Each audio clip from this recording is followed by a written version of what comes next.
Good evening, children. Let me now discuss with you how you will write on your answer sheets. So when you get your answer sheets, the CBSE answer sheet for the practical, you will be first writing all these details. Now these details, what are these details? You will be getting two practicals, practical 1 and practical 2, which will be allotted by the examiner, and then you will also be getting the respondents who would be coming and sitting with you. You have to give them the instructions, ask them to use the pencil and nothing else.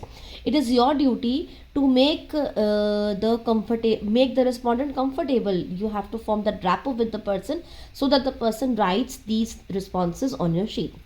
So what you are going to write here, number 1 is the aim. Aim will be 2 lines. What is the test and what you're trying to find out.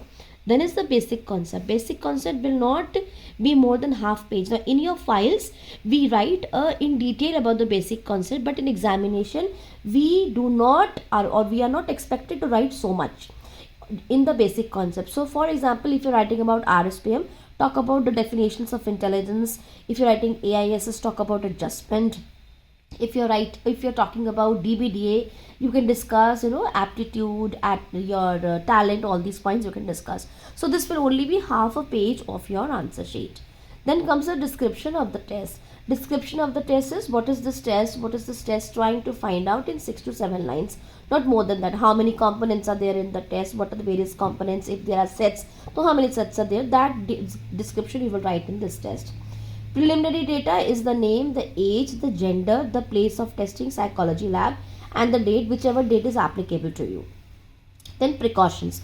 Now we always write precautions while we are conducting the test. Here in the examination you will write only 2 precautions, not more than that.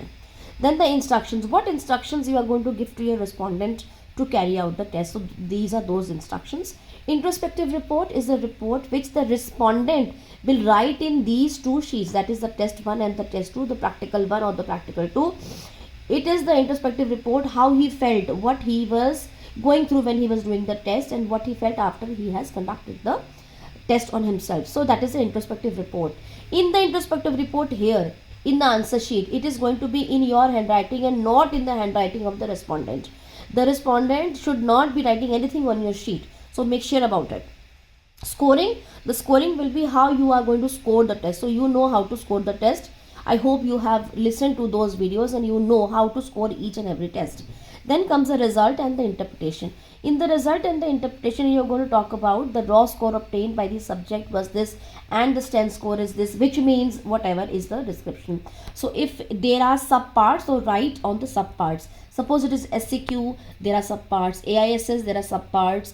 In RSPM, there is a percentile, there is a grade, all those things you will be writing. You will be describing, and then at the end in the result, always make sure that you are making the tables. The table should reflect upon what is the data.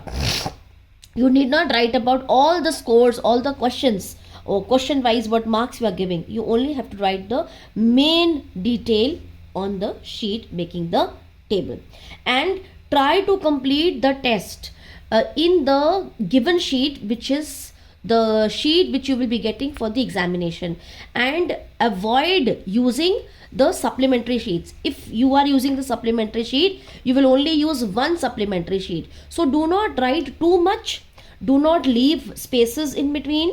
You can underline with the black pen, you can use the pencil, but do not leave spaces, right? Make sure you are not supposed to use any other sheet.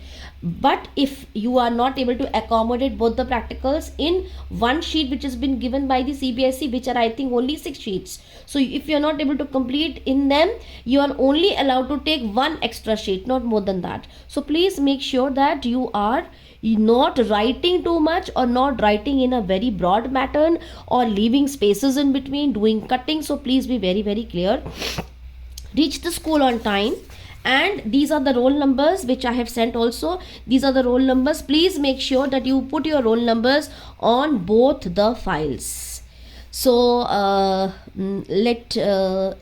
please begin with the focus of what you are going to do tomorrow.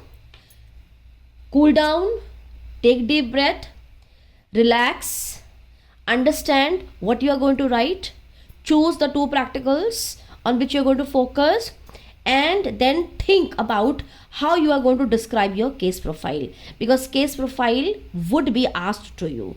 So with this hope that definitely you will do very much better than your previous responses in the examinations. With that hope and